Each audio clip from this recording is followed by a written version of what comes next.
Hey, what's happening? My name is Joe Carmack, and I moved to Minneapolis in 2006, and I've been working here since 2016 as a real estate agent, so I've got to know the city really well, so I'll share some of the perks and drawbacks that I love about the Twin Cities.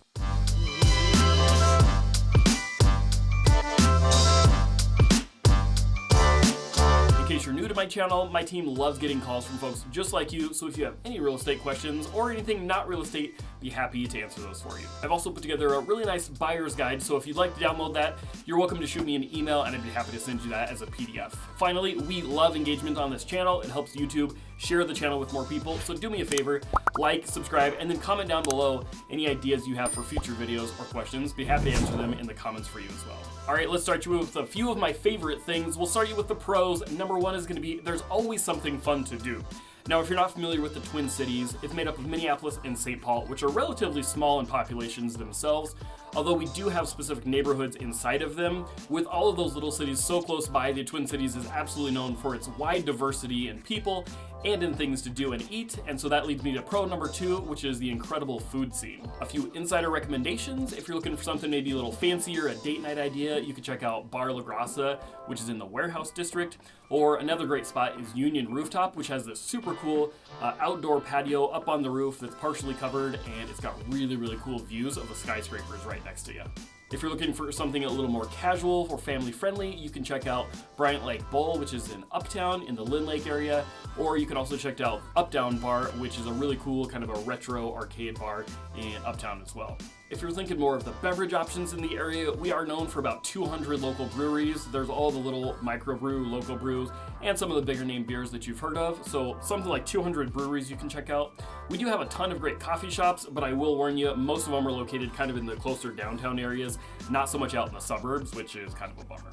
Number three, let's talk about all the seasonal things. And while I will complain it most likely later in this video, we do have a ton of really fun seasonal things that you can do in the Twin Cities as well. You may have heard we have a few sports teams, but those frankly aren't really worth mentioning unless you really like heartache. That said, you've definitely got to take the family to Target Field. It's where the Twins play, and they've got a brand new stadium. It's right in the downtown area, so if you can catch evening game, a lot of times they'll have fireworks going off, skyscrapers right next door. It's fantastic. The kids will absolutely love it.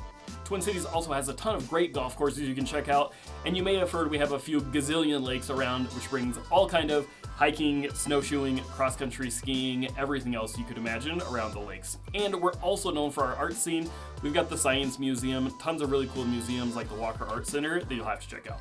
But back to the seasonality of all the cool things to do, there's nothing more Minnesotan-y than taking the family out to an apple orchard, maybe a pumpkin patch or a corn maze, and of course, you've got to take the obligatory cheesy family photo when you're there.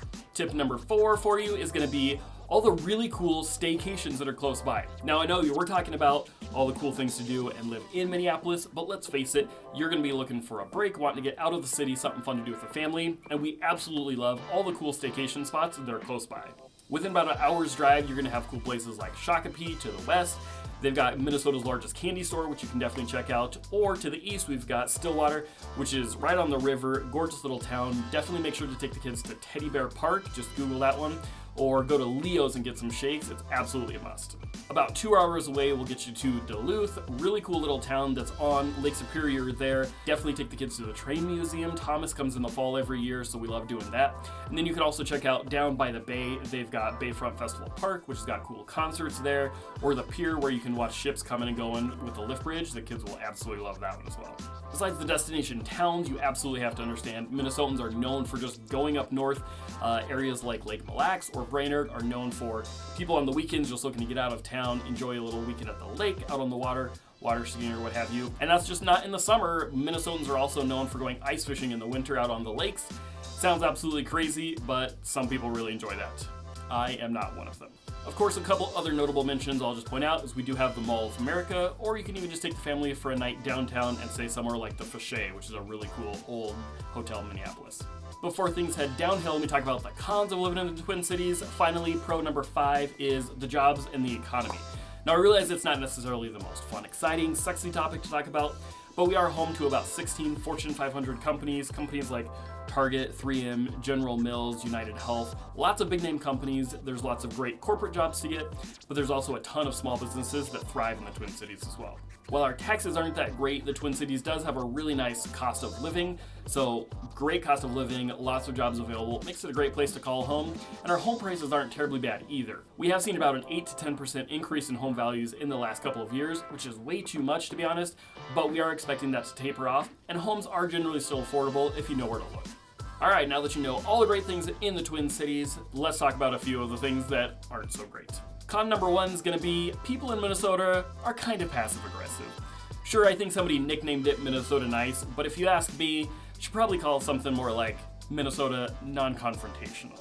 Don't get me wrong, people from here are generally pretty chill and laid back. Crime rates really aren't that high for a big city metro, and if you were driving down the country road, most people probably even wave at you with all 5 fingers. That said, coming from Colorado, we generally just say it like it is and say what needs to be said, and that doesn't always fly in Minnesota. So, if you're driving down the road, be a little careful to toot that horn too much, somebody might get all kinds of bent out of shape over it. And whatever you do, when you're in the grocery store and you gotta squeeze past somebody, don't forget to say, "Oh, don't mind if I just squeeze right past you, dear." That brings me to con number 2. Minnesotans are kind of known for saying weird things. A few examples would include jeepers, craminately, and rigmarole. Sorry, Steve, buddy. That one's pretty funny. They're also terrible at ending phone conversations.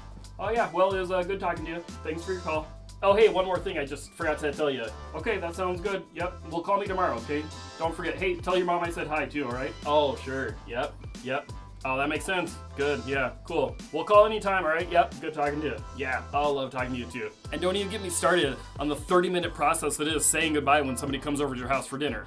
It's literally called the Minnesota goodbye. Google it.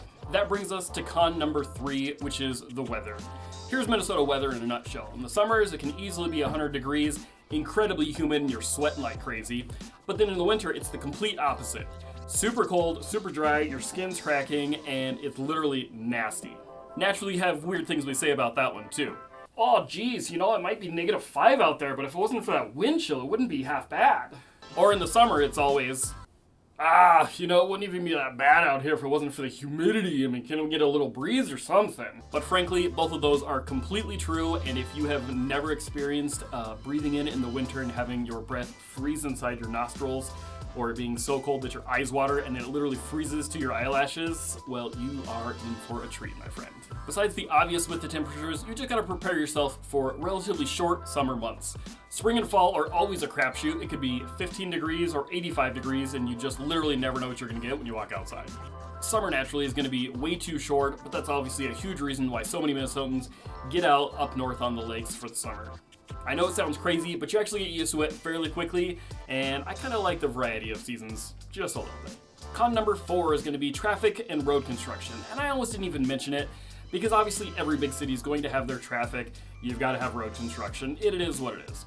I really don't think Minnesota's too bad, but there are a couple of things that you're going to have to prepare yourself for if you make a move to Minnesota. If you don't know what potholes are, that's generally when the snow melts or it rains. That goes down in a crack in the road, it freezes at night, and then that pops the pavement. That's obviously very problematic to drive through and can definitely damage your tires. The second thing to note is road construction. Now everybody's got road construction, but because our summer months are shorter, it generally condenses everything into a shorter period of time, so they will hit all the roads all at the same time, it seems like, which can be kind of a pain. I don't think that's a huge deal though compared to cabin traffic. If you are trying to get up north to get up to a lake or your cabin, that could actually be kind of terrible on a Friday afternoon or a Saturday. Finally, number 5, and I'll make this one short and sweet, it's my own personal preference, Minnesotans really stink at Christmas lights. You might find a few cool houses here and there, but it's not like you find really big neighborhoods that are all decked out. It seems like those are really few and far between, and I think that's kind of lame. So there you have it. There's a few of my most and least favorite things about living in the Twin Cities. As you know, I love to get phone calls from folks just like you, so if you're thinking about making a move in the Twin Cities or you have any other questions, feel free, reach out with my contact info in the description below, leave me a comment, and don't forget to subscribe. Thanks so much. Talk to you soon.